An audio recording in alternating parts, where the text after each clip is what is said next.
Before the sun is up, the Salvation Army's kitchen is already hard at work making breakfast for the families living at the shelter.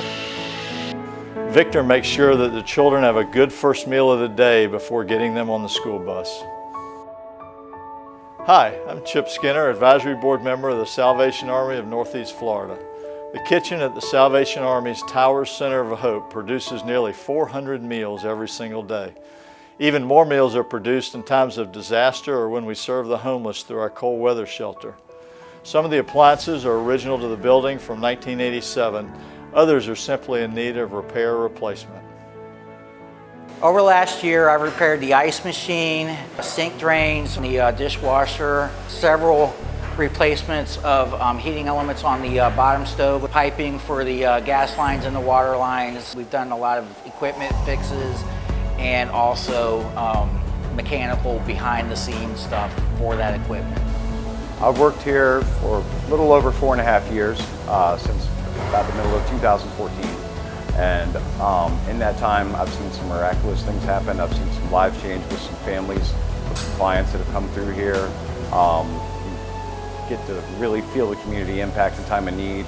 Well, if this kitchen were to be refurbished from a lot of the antique equipment that we currently have to make it more modern, it would definitely benefit our community, especially in times of disaster, but even on a day-to-day basis to feed human need. And my staff are very humble to be here on a day-to-day basis serving the needs of those less fortunate. One of the central ministries of the Salvation Army in Jacksonville is the nightly meal ministry.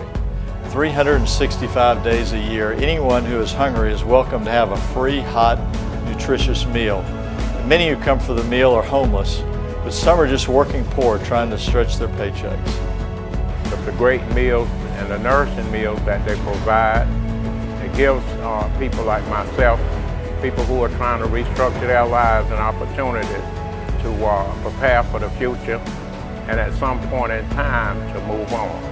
Much more rain than Matthew, and in the end, stronger winds too. It's a bigger hurricane, it's a stronger hurricane, so no surprise, we're in the high tide cycle now, and we've got another major high tide cycle to get through.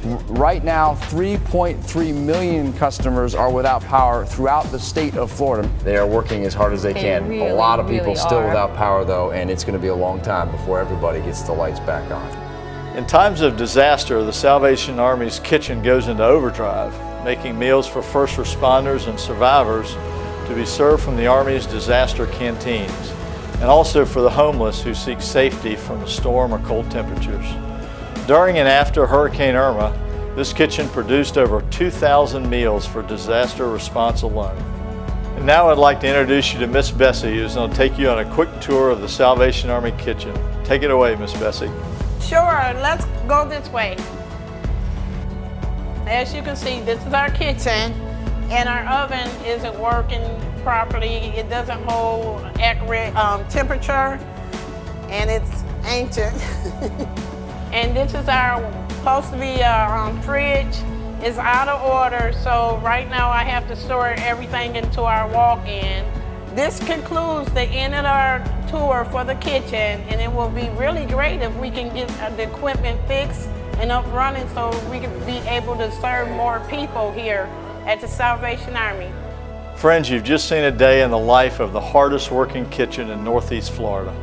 Built in 1987, this kitchen has made more than 5 million meals for the hungry since the shelter opened.